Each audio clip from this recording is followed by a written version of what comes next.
ladies and gentlemen. This is David Murphy, publisher of the National Black Unity News. And I'm doing this interview with how I would call a historical figure, but a man of many talents and great contributions, especially in the media field and graphic artists. And this man has such a rich history, not only in Baltimore, Philadelphia, and all over the world, because he has been involved with so many different publications. So he's, like I say, he's one of them people that's been there, here, and everywhere, But he's still standing, and he's still serving. And I want to introduce you, ladies and gentlemen, to Mr. Walter Carr. How you doing, Mr. Carr? Just fine, just fine. You? I'm doing fantastic because I'm still And here. And that takes some doing. I guess you know that too. you know. yeah, I'm telling you. Yeah, but I want to introduce you to some of our readers, and and I just want to start off with where it's all started. Tell me where did you come up from, and tell little people a little bit about your early beginnings. Well, I was born and raised in Baltimore, 1402 Madison Avenue to be exact. And I lived in Baltimore up until I was in the 7th grade, and always lived in Sandtown, from Druid Avenue to 1618 Mount Moore Court in the Gilmore Homes.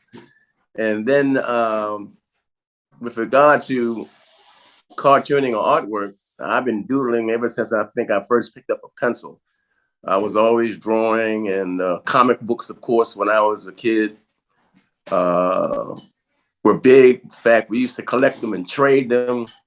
And you had your cartoonist heroes through the years. Of course, I'm coming up in the 30s and 40s and 50s. So all your cartoon characters, for the most part, were dominated by white males. And your first cartoonist heroes were white cartoonists.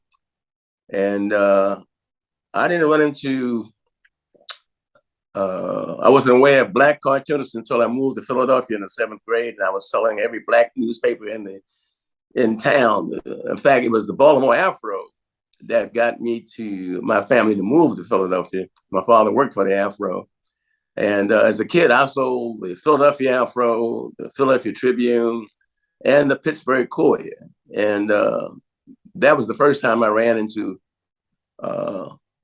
black cartoonists. My first black cartoonist heroes was a black female. I mean, black males were shut out of the industry with regard to syndication. But Jackie Orms, who did Torchy Brown, she was a cartoonist, and her cartoon was carried in the Pittsburgh Courier and other black newspapers across the country, including the Chicago Defender. And then, of course, there was Ollie Harrington, who did a single panel strip called Bootsy.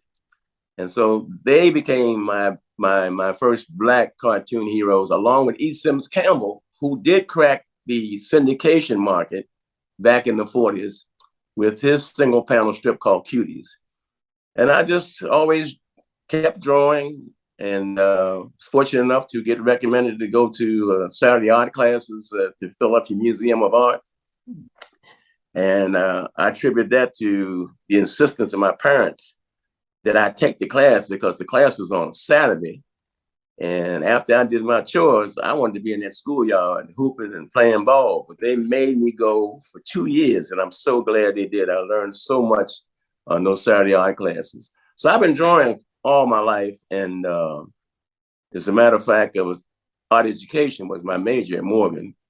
And I graduated from Morgan in 55. I came back to Baltimore after I graduated from high school. And I was an art education major. And that was a big boon to me when I applied for the job at Social Security Administration as illustrator, because my art portfolio and my interview got me that job. And I worked there for 29 years. Came on as an illustrator, and then the job description was changed to visual information specialist. And I ended up being the actual section chief of visual graphics my last 6-7 years when I was working. And then I realized it had dawned on me that you rarely saw the Black point of view or the Black perspective on the editorial pages of mainstream press. You never saw Black and brown people and our take and our spin on, global and national issues that impact the Black condition. And that's when I got the idea to start doing editorial cartoons for Black newspapers across the country. And I started that in '93. In fact, I just ended the service. I just shut it down this past June, with a stipulation that I know I'm going to be tempted, and I've already have, to draw some cartoons from time to time. And I told the papers, if I sent them in and you can find room to print them, fine, no charge. So I'm working on a couple right now because of some things that have really bugged me in recent weeks. And I think it might have been a reason that I shut it down. Well, my eyesight is not what it used to be at 90.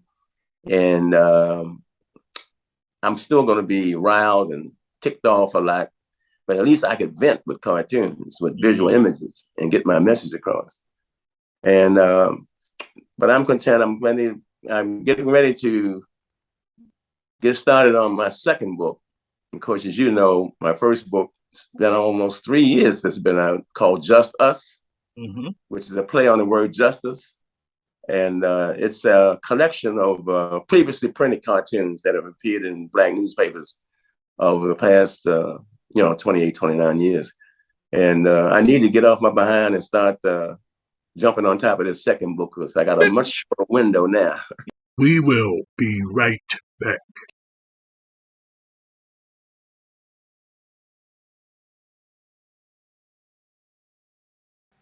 Welcome back. And I need to get off my behind and start jumping on top of this second book, because I got a much shorter window now. Yeah, let me ask you this question, because you keep mentioning Black this and first Blacks doing this and first Black doing that. And, a lot of people who had specialized services or skills or talents, most of them try to trade that off into the other communities. They would go out, and try to fit in, when it, as you already mentioned, was difficult to even get in, just by the color of your skin. But you saw a niche, Right. something that was missing. Absolutely. And you say something ticks you off. So that's why you do some of the things that you do. And so that, that's pretty much, like a motivation to you. But when you started putting these images into Black newspapers and things like this, what kind of things that kind of ticked you off to make you want to make you put those type of cartoons into those type of publications? Well, actually, it was the void in getting our view, our perspective, our point of view about issues that impact the Black condition and the Black community. You seldom saw that. The only time you saw us, for the most part, in editorial or political cartoons in mainstream press, it had something to do with a riot, something catastrophic, something negative. But you never saw our spin on things that impact us. And racism is so deeply embedded in this country that you need to see our take on things and how we view things. And hopefully white viewers, when they do run across these cartoons, it'll wake them up and they'll look and probe and be curious enough to dive head first into our culture, as opposed to what they do for the most part now. They like to stick their toes in our culture. They admire our style and our athletic prowess, and they admire our entertainment skills and even our swag. But they just want to, they're not curious enough to go in deep to find out what is really beefing about, or if they, like too many of them like to say, what are they whining about now? Well, what do you know about the healthcare disparity in Black neighborhoods? What do you know about the police brutality and police not being held accountable? And I got all this early because my mother and father got arrested in Baltimore for protesting police brutality in 1941. Oh, okay, wow. Okay, so I live with this on a daily basis. My father, as I think you know, had a publication, a tabloid called The Nightlifer. That's right. Mm-hmm. And it advertised nothing but the black bars and joints and nightclubs and cabarets and black car salesmen and black beauty parlors and whatnot. But he lived to write that editorial Yes, every let me just, I don't mean to interrupt, but I do mean to interrupt you too. But I met your father. I sit in the okay. room with him one day, and he was saying it because I had started a paper here that 30, 40 years ago, maybe, yeah, called The Informer, Baltimore Informer. Right. And everywhere I went to put my publication, I seen the nightlife. You know, and I used to read through it because that's where I used to get my resources. See, we didn't have computers and stuff back in them days, you know, Right. and Right. he was a resource for me, you know, Yes, he finding out, was. you know, who was doing this and who was doing that, and so Right. he made contribution. And speaking of your father, you said he impacted your life in so many ways, from early, in Baltimore, Sandtown, and through the publications and stuff like this. And I know you had to meet some people, he probably walked you around and talked to you about the Right. conditions of the world. And I can see where your impact come from. But the question I got for you, because I'm in media, I'm in newspaper, I'm in print, I'm in videos and everything else. But you have a real skill because not only can you put things in a cartoon form, but you only got a short window. The picture says 1,000 words. I know they say that, but Absolutely. Absolutely. to add caption to it, then make it all fit together. That in a short period of space like that, Right. that is an amazing feat to take care of. So I mean, so how So I'm kind of curious though. Like I say, yeah, a lot of people can scribble and draw and had great skill. But to add commentary to it and catch people out just like that, so people pay it and say a powerful message. And that's a unique combination, sir. So I don't know where that came from, but can you tell me Well, how can like I said, that's a very in my industry, that's such a unique gift that people will pay serious money to have people to write captions for them, copywriters they call it. I think I have to give a lot of credit to my parents and my father in particular, because he actually wrote some short stories for the Afro back in the 40s. And so he was a writer. He was also had he was a visionary, and he was also concerned about black people. He loved black people. And he had a big influence on me all my life. I like to tell the story of the ride. I just dubbed it the ride in the last 3 or 4 months. But the ride is simply me telling my mother that I wanted to quit school. I didn't like school. I wanted to quit school at 16. And my father came in the house, and everybody, that's how I tell people, I can tell how long people have known my father. His name was Walter, but everybody called him Robert or Rob. And when my father came in, she said, Robert, you need to talk to Junior. He wants to quit school. And I'll never forget that look he gave me. He told me, boy, get in the car. And I said, he said, get in the car. And it was a 49 ugly green Cadillac that got repossessed about 2.5 months later. But he took me on a ride. And David, he talked from the very time I got in that car, he talked about what Negroes, as we were called then, had to do to make it in this world. And education was the key. And he talked to me about it all the way up to the gas station 2 blocks up. And he pulled over to the park beside the wall. He didn't pull up to the pump, but he was talking about black folks and education and jobs, careers, the whole 9 yards, and making our mark. And then he said, oh, there he is, there he is. And I saw the black attendant come out of that little building, wiping his hands with a rag, and went up to the car that was at the pump, talked to the driver. He popped the hood, stuck the oil, came back, showed it. My father said, there's one of your jobs waiting for you right there. If you quit school, a gas station attendant.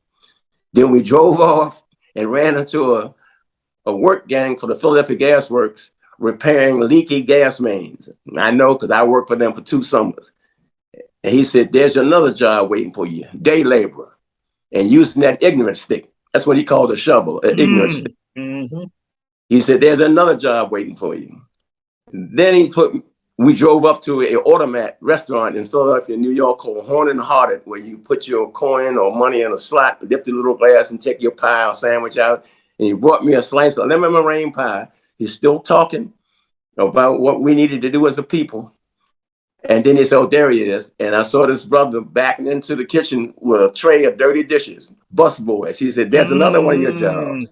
He said, and the other jobs you can't see back there is the dishwasher. Those are the kind of jobs that I just showed you that you're going to have if you don't stay in school and get an education and try to make something of yourself. And I love to tell that story, particularly to the younger people, about the education is still the key. We will be right back.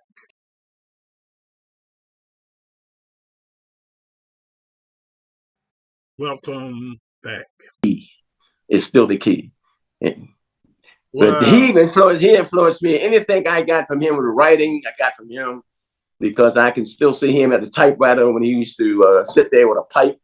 And even though I couldn't articulate it, it just looked impressive to me, the black man with a pipe or the typewriter.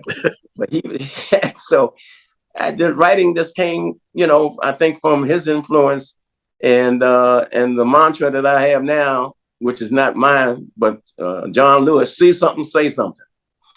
And I'm always writing letters, even with cartooning. I'm still writing letters in the newspapers. I've had several letters printed in the Baltimore Sun, the Columbia Flyer, and the Washington Post. And I encourage people to speak up when they see a wrong. Yes.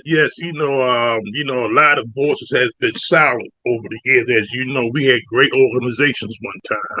Yeah. We had people, I know you recall the time when a black man could go all over this country, even in war, and they would recognize one and they would show the fist or do that little dat thing they used to call it, and show love to each other, whether, what's up, black man, and it's that. Right. But today, all that has been diminished to now, we pulling our guns on each other. There's not this lack of love unless you're involved in certain groups or gangs or something. And so a lot of things through media had perpetrated through propaganda and a lot of other things that had been infiltrated in our great strides to create equality. But God has always raised people up like yourself who was willing to take a stand, who took a stand, was bold enough, because I don't know if you probably did know. For the type of things that you was doing, the commentaries that you was putting out there, that could put you on the endangered species list. Oh, yeah. So tell me, did you have a lot of pushback from some of the things that you was doing? Not really, because I dealt with black media. I found that was a comfort zone for me. I had a few cartoons. I had a couple cartoons in Playboy and the white media, but I found a comfort zone dealing with black media.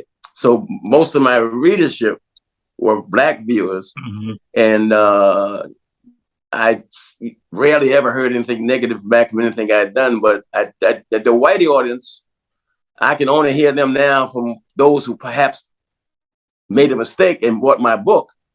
But for the most part, dealing with black newspapers, I didn't get a lot of negative feedback. And I feel blessed about that. But at the same time, I want more white readership, because I feel they'll be educated if they see outside. As a matter of fact, one of my favorite stories is the day before my first book signing, I was at the gym. My old behind, I still work out 3 days a week. I don't like it, but I'm scared to stop. I'm scared if I stop, I'll croak. But anyway, I was making the announcement to the fellas that I was going to do my book signing the next day. And this white guy named Chuck, he's a retired psychology professor from University of Maryland. And I said, I draw editorial cartoons for black newspapers across the country. And I can see his face today as he looked up at me with his mouth open and said, black newspapers? I didn't know there was any such thing. Whoa. And I realized right then, this was going to be a teachable moment. So I said, Chuck, we have black newspapers for the same reason We have HBCUs. You wouldn't let us in your schools, so we created our own schools and universities. I said, you didn't care, the white mainstream media didn't care anything about what was going on in the Black community, unless it was something to do with crime or something negative. So we developed our own Black newspapers. Well, he bought the book. The next time I saw him in the locker room, he said, Walt, he said, there's a cartoon in there that made me think about something I never thought about before. And I was so glad to hear that, because that means that I just educated this man, because it was something he never had to think about. And it's on page 73 of the book. And it's a cartoon of a white male with a Confederate flag on his t-shirt, a swastika on his arm, and he's carrying a sign saying, rednecks and hillbillies love Trump. And then he's also telling this Black girl with the Black Lives Matter t-shirt on, we feel marginalized. This is the white guy saying to the Black girl, we feel marginalized. And the sister said, really? She said, try traumatize, victimize, scrutinize. It was a whole bunch of knives about what we go through every day. And he said he never thought about that, because as a white person, it never entered his mind that we deal with stuff they never have to contaminate. That's right. That's right.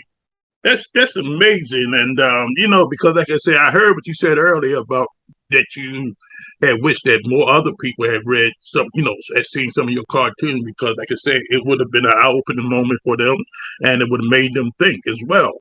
Right. And just by the response of that gentleman, and so, but it's not over until it's over. So you never know. In media, in words, you never know where they're going to fall. But I do know one thing: they don't come back void.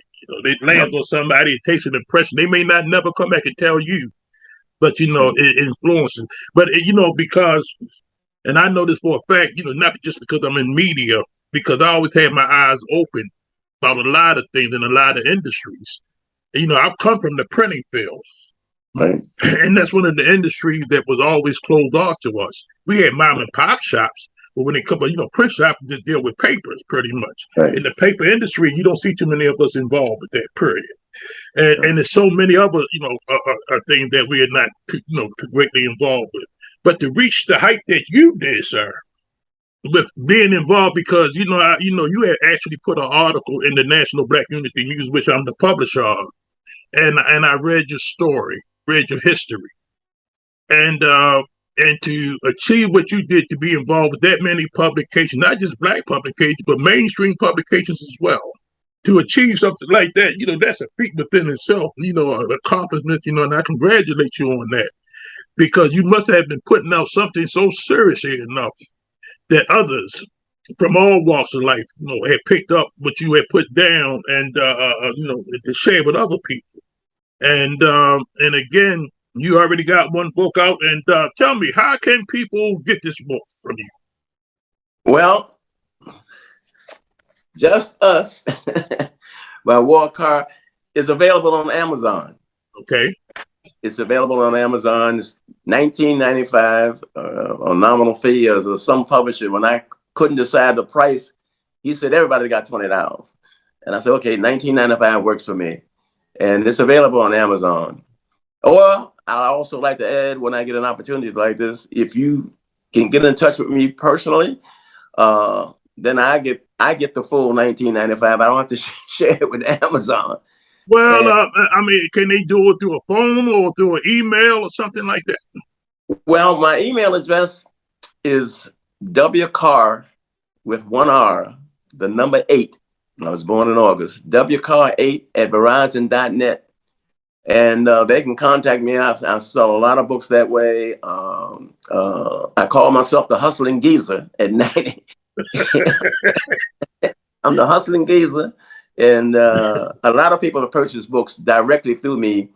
But for the most part, on a nationwide basis, they'll go through Amazon. But they can contact me, and we can work that out.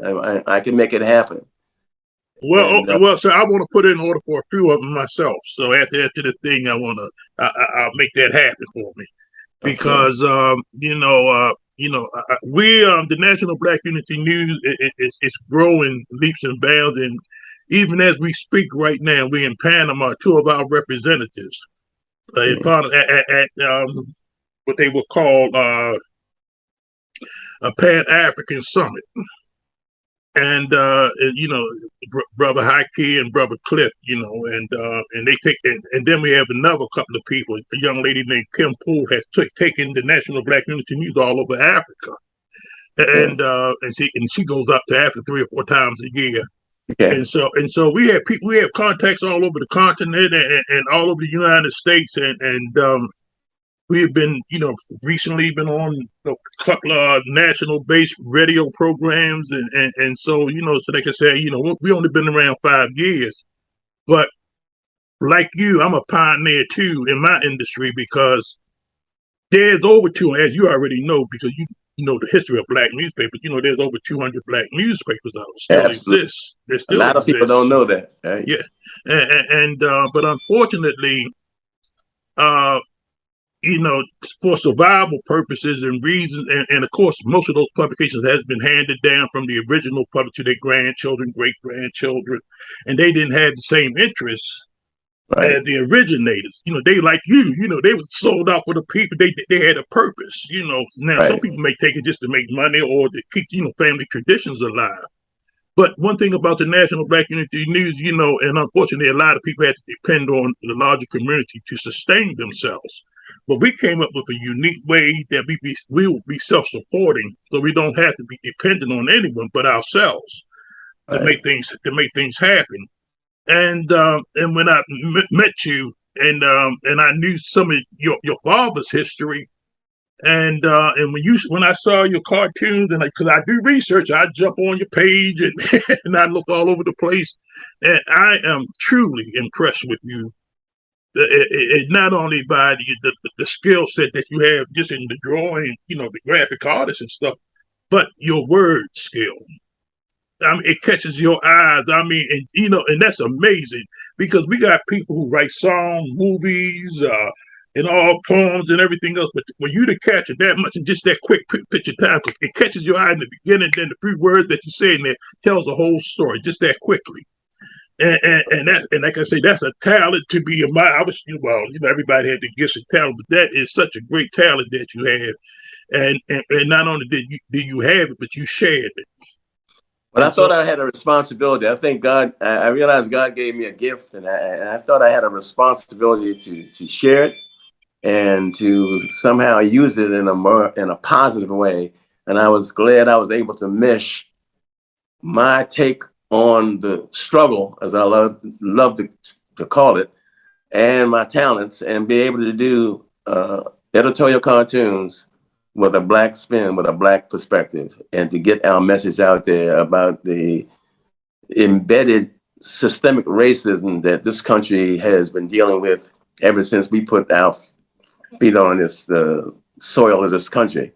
That racism is still there. They like to poo-poo it down to, yeah, we got a few knucklehead cops, but no, it's not a few. You got policemen that should never be in uniform. The unions fight against accountability. It's really sad. I always like to bring this up whenever I get a chance, that you will find a police department with strong leadership who identify a problem cop after so many encounters, negative encounters with the public, and costing the city money in suits that they have to pay out.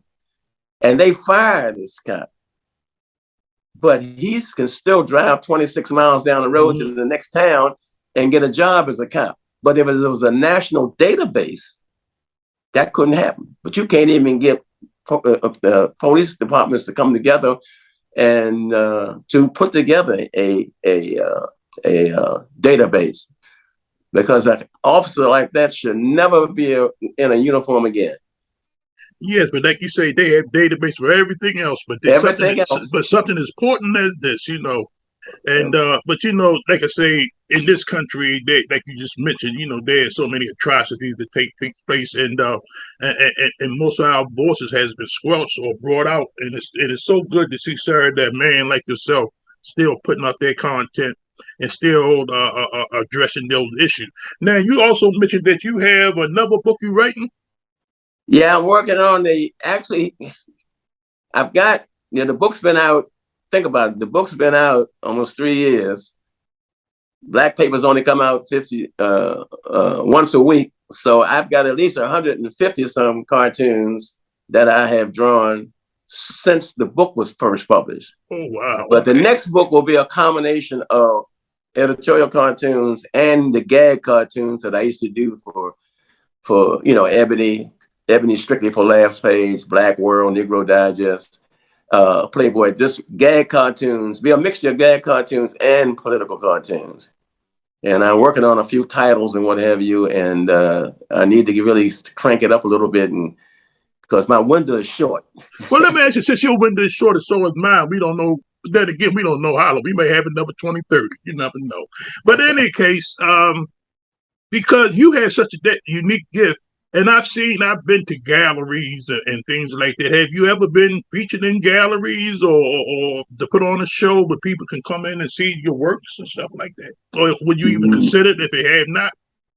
Oh, I would. As a matter of fact, one of my I don't like to call it a fantasy, but I would love to see some maybe outlet like PBS or somebody do a segment, a documentary on Black cartoonists.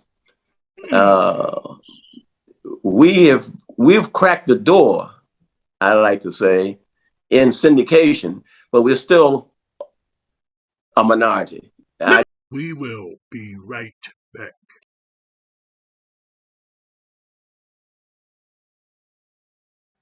Welcome back. Man, now, see, I told you that's what I'm ready to start doing now. You see, I had to stop you right there. Now, with your expertise and your knowledge and wisdom, you already mentioned a couple of people you say that inspired you earlier. Right. So, if you wouldn't mind, because I would love to work with you on something like that, so that we can document that, because like I say, my mission is like to tell our stories, and there's so many stories and so many different industries that nobody even touched on yet. And yeah, go ahead, sir. I can forward you information on a great book by a Black cartoonist out of Chicago named Tim Jackson. It's called Pioneering Cartoonists of Color. Okay. And he did an excellent job on researching Black cartoonists.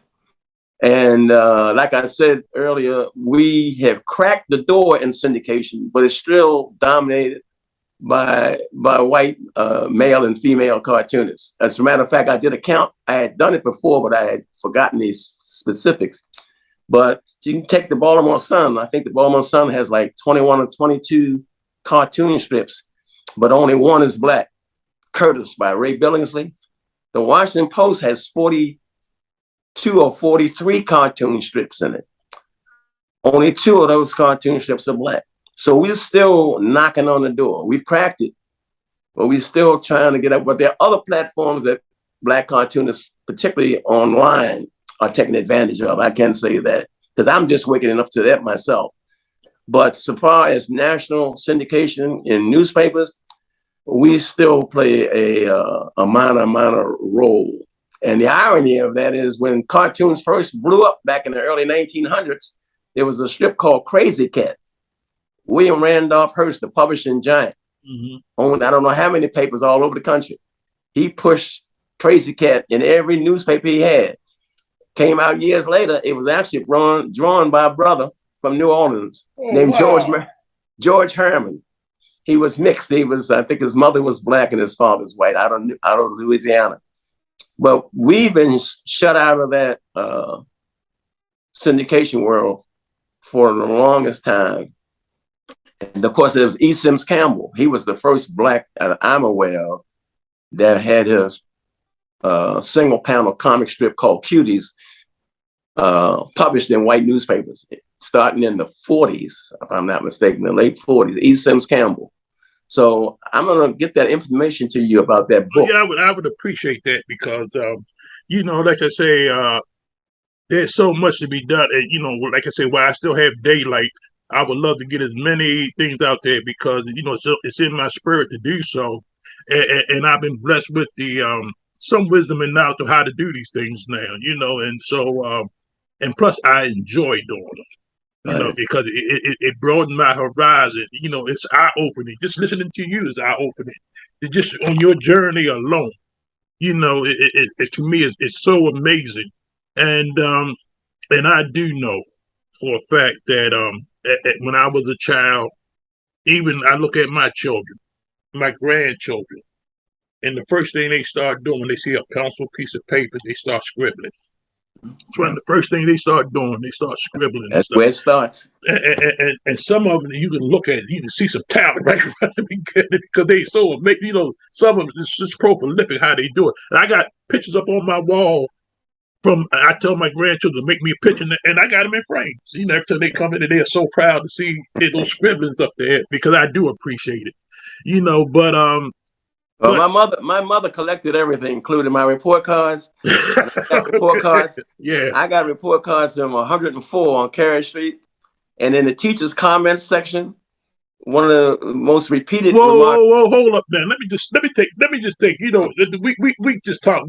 This is an interview, but you done mentioned two streets that I'm so connected. I lived in the 1600 block of Gilmore, North Gilmore. Well, I lived in the 1600 block That's of you. I heard you Mount mention Moore that, Court. Yeah, and you mentioned 104. That's the and then school that I went to. I transferred to 108 108. up to Me too. I yeah. went to 204 all the way up to the fifth, sixth, and from the second to the sixth grade. Then from the sixth grade, I transferred to 108 when I moved on Gilmore Street. That's when I That's when got, you that's know. when I transferred to 108 when I moved to the Gilmore Projects. Yep. And my on the report cards, it always had Walter spends too much doodling and drawing in his notebook. I was always Wow. drawing. Wow. Man, that's so amazing, and I'm just blessed to know that I traveled some of the same roads you did, sir.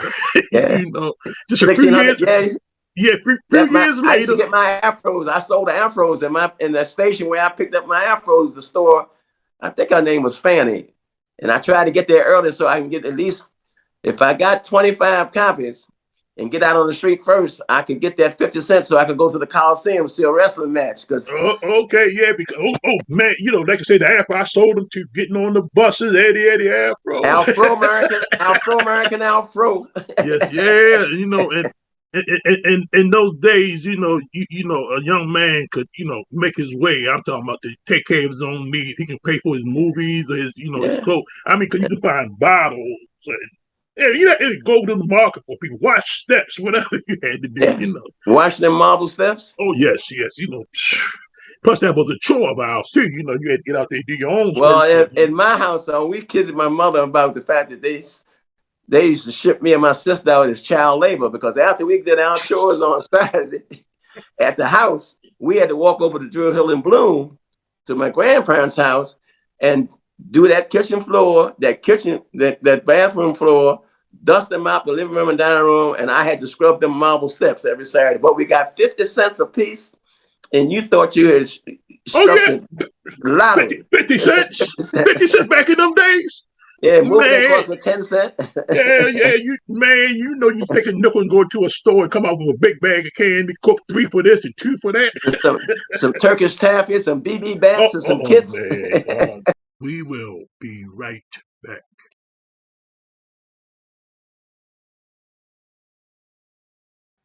Welcome back. Uh, But yeah, Joe, guess what though? That uh-huh. taught you responsibility, Of course, yes, yes. chores. You have to do some things around the house, and a lot of these kids just don't get that. Well, you see, You that's know, evidence because of our communities. Because even in Santana, it was a clean place. it was, I mean, it was clean. Houses was impeccable. You go and in then there. I mean, and it the was just Af amazing. and the Afro American had the clean block Clean block, campaign, yes, sir. Hmm. and you They would didn't take see those and tars and everything. We didn't have grass enough, but we took them tars. you put them ties and put the flowers in them. That's right. Yeah. Also, you didn't see, and I remind people, you didn't. When I was a kid in the 30s and 40s, it was not unusual to see kids in the city going barefoot. Mm-mm. And the reason why they could do that is because they didn't have to worry about glass, because glass was money. That Oh yeah. deposit Oh yeah. 2 cent Yes, on sir. the small bottle, Oh a yes, nickel sir. on the No, big bottle. 20 cents. And he hit gold. He found a milk bottle. but, Now, but like I say, getting back to those days, see those upbringings. Like I say, they had discipline. You yeah, respected your elders back in those days, and so there was a time that and I'm quite sure you had spoken on this many times, sometime in your cartoons or something. Some things like that need to be refreshed in some of our absolutely. because Absolutely. if our generation goes, a lot of that history goes with. That's why it's so important to tell your story, to Well, tell our story. What's one of that? the key words missing today from kids' vocabulary is the word consequences. Because you were taught when we came up, right from wrong, not that it isn't taught today, but you also thought about when you got ready to do something that was wrong or dumb or stupid, which we used to do as kids, particularly boys, the first thing you thought about was consequences. I can do this, but are you willing to pay the price if you get caught? And there were consequences when you got Oh caught. yeah, big time. And that whole mantra about it takes a village, that's not just a saying, that was real. That Oh was real. yes. You were concerned about how you carried yourself in your neighborhood because Miss Fanny or Miss Ella or somebody could take you by your ear and take you home and tell your parents what they just saw you doing, or might even smack you on your behind as she That's took you right. home. That's right. It Mhm. takes a village. It really did. And there were You, a lot of misters. I lived in the Gilmore homes. There was some single female head of households, of course. But for the vast majority of the homes, there was a Mr. Boyd, a Mr. Hall, a Mr. Snyder, a Mr. Evans, a Mr. Gwynn. I can reel off a whole bunch of misters. yes. And that Yes. that positive male role model was key. No doubt about that. It was key.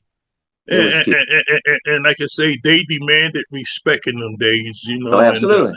and the community demanded respect. Absolutely. You really had to go a little distance away from home to try some of the little things that you wanted, do negatives or something. But like I said, it was a village, and people cared. And not only did they care, they shared too.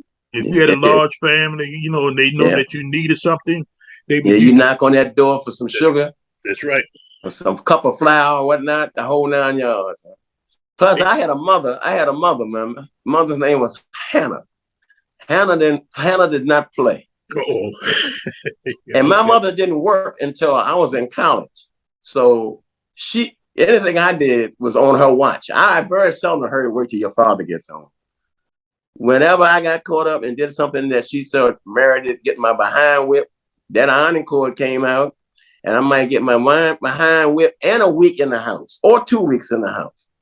So that helped a lot. Consequences, like you said, it was a price. It was a price to pay when you. I can do this, but if I Mhm. get caught, so And remember some of the things. If you couldn't go to the movies with your friends, or you couldn't do this, man, that was devastating. that You was could you devastating. couldn't go out to play, man. And then don't forget the religion aspect, because when you mentioned movies, the first thing I thought of was I took my first date. I was like 11 years old, I think, maybe 12. I probably was 12. And I took this girl to the Lenox Theater my place. on a Sunday. And my grandmother, my Uh-oh. mother's mother, my grandma said, "You going to church on a Sunday? See, you walk in there to movie, the devil is walking in right beside you." I said, "Well, he better have 10 cents because I ain't paying his way in." But I came from a very deeply religious background. That played a key role as well. Mhm. Oh yeah, we had, like you say, all of those churches in those communities. Oh, they were filled. They was used. Matter of fact, they was our stronghold back in them days. They were. They You were. had, and you came from that same community. They had all kinds of marching bands and activities Right. that children get involved with. But there was Right. amazing time, but it was difficult time. In the overall picture, because my father was educated, man, but he got beat down because he had 2.5 years of college, and that's almost like a doctorate degree back in them days. But they Mm-hmm. had him with that shovel, as you mentioned. They had him on the That door. ignorant stick, yeah. They had him cleaning out toilets. Yeah. And the names, the boys, and all of this kind of stuff that he had to endure. So And but that's why I do some of the things I do based on some of my family history, because Right. I seen discrimination all my life. I seen what happened to my father when he came home from work, and I used to top of the steps and listen to some of them conversations. Right. And so it's so, but them things mold you.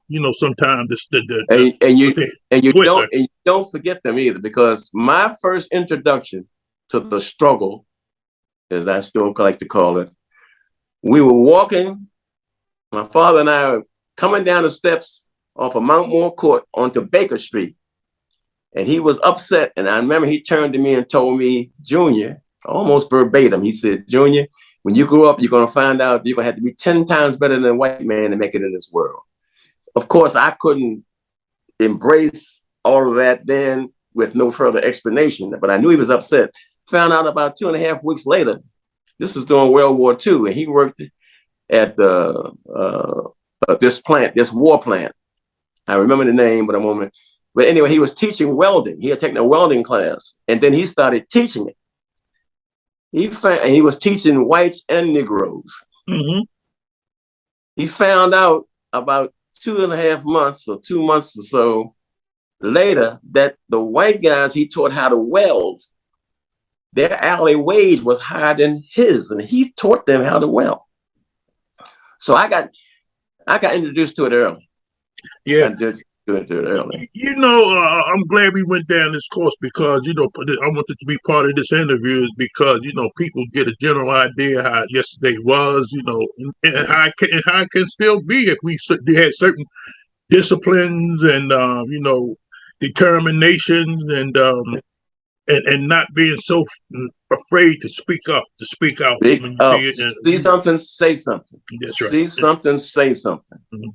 And if we did enough of that, and but again, that propaganda machine got it out here now where snitching is this that and we killing each other and nobody wants to say nothing. We need that village back. When, like you say, Miss Susie and all of them would grab you and pull you up, boy, come in. Wasn't afraid of your children. But like I say, I'm full of hope because there are still people around who are still fighting. It's just that in media, it has such a powerful voice sometimes. Because of media, they can make you, they can break you, they tell you what to eat, what to wear, what's in, what's out, and most people follow along with that. But it's good to have a person like yourself to speak out again, to stand up to all of these negativisms that and racisms and all the other kind of isms that we have to endure. But Mr.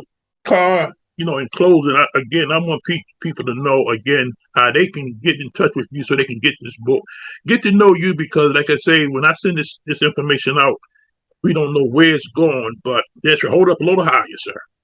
There it is, and That's, and the cover says it all. White boy got about, the prosecutor has about 6-7 kilos of powder cocaine.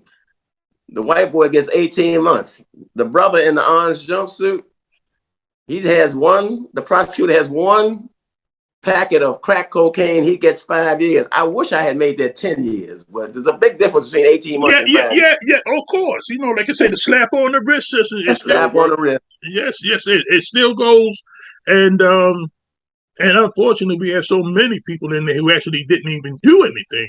Just No. going through the system just because it's quotas and Just everything else. just smoking marijuana, selling marijuana. Now marijuana is a multi-billion-dollar industry and legal. Yeah, and the same thing with the number rackets back in the day. Yeah. Remember?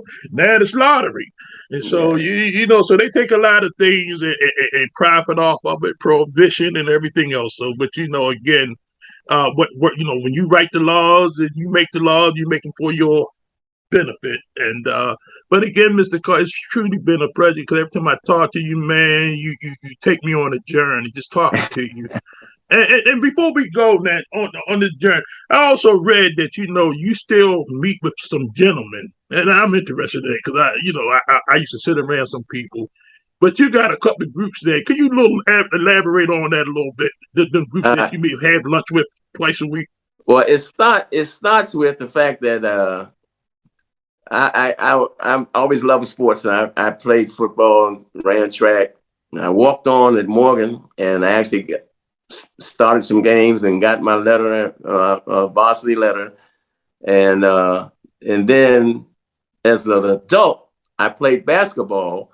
When I moved to Woodlawn, the Town and Country Apartments, they had a basketball court, and me and a bunch of guys. This is way back in 1968. We were playing every day except Friday, and I formed this bond and this camaraderie with this group of guys. And we've been friends ever since. We used to hang out on the avenue, the clubs, the cabaret scene, the whole nine. We've just been tight for years. And we started eating at the uh, Old Country Buffet on Route 40. That's my Tuesday lunch bunch. And then I eat with another lunch bunch on Fridays, and we rotate around. As a matter of fact, I just got them. I've been going into Baltimore, Baltimore County, Pikesville, Randallstown, Collins Restaurant. We were going there for a while, and then he moved to East Baltimore. Right. And I finally got them to come out. I've been going in town for years. I finally got my Friday lunch bunch to come out here yesterday for the first time and eat at Busboys and Ports here in Columbia. And they really like, about 12 of us got together. And we've been doing this for years. And I always tell guys, try to stay in touch with your buddies. Maybe I got some friends in Philly, retired cops or whatever. They get together every other week or once a month or something. But stay in touch. Mm-hmm. Stay in touch. Because there's nothing like, I love my group of friends that I'm so blessed. I got some of the best buddies in the world. And I also steal from them too, because they all think they're comedy writers and some funny cats. And I'll take something, and sometimes they'll even say, we're going to see that again. Because if it was funny enough, I'll try to make a cartoon out of it, you know. Mm-hmm. But it's been great. But inspiration comes from many places, many things. But it does. But but it is, like you said, it is so crucial to have a circle of friends, man. Absolutely. But you had something in there about lying and something, and you said, well, yeah, we call it laughing, lying, and signifying. And it's almost therapeutic, man. You know, the stress and the daily problems and things that we have to deal with. But to look forward to something like that with your people that you really care and love. I don't hesitate telling them I love them. And I was so glad that they loved that restaurant yesterday. And I told the manager, I said, they'll be back. We'll be back. They're going to be in the part of the rotation from now on. All right. Yeah, but in closing, I'm just going to close out with this because, that kind of hit me because, I'm 71 and, but, the guys I grew up with, I was one of them fast guys. I grew up with people 10 years older than me. Yeah. And they had me sitting in bars when I was 15, 16, hanging out with them. But then, I always did, even as a little child, I always liked to be sitting around singing because I used to love to hear their stories. I love, they used to tell me, wait, boy, way back in my day and this, that. But then as I got older, some of the older guys, they would sit around and just lie. And who can out-lie to each Well, you're absolutely right, because some guys, you've been around them so long, the first time they told you about that touchdown they ran in high school, it was probably 28 or 33 yards. But 10 years later, they're going to run 70 yards for the touchdown. Yeah, the fish story gets a little the fish get bigger. Yeah, but it's all in fun, though, man. But it's all in fun, like I say, some of the stuff people can come up with, man, and like you say, it's so therapeutic. It is, man. It cleanses good you. For the soul. It's good for the soul. So, Mr. Carr, man, it's been more than a pleasure, sir. And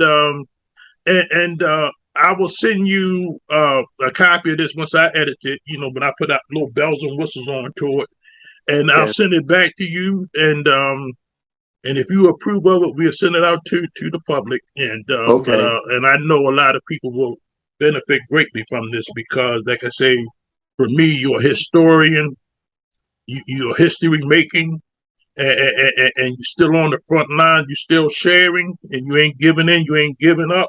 And in closing, there's always this old African proverb say, "An eagle will always be an eagle. A lion will always be a lion until the day they die." They don't sit back and say they retired. They're gonna continue to do what they're gonna roar and soar to the day they die. You just Hey, keep rolling and you keep soaring, sir, because like I say, you benefit so many. And I just want to thank you for the services that you already provided. And I'm looking forward to your new book. And so people get ready. Mr. Reg Carr, he's been here yesterday. He's still here today. And look for him tomorrow. Thank you, sir. Have a good day, and sir. thank you so much again. Really appreciate it. All right, so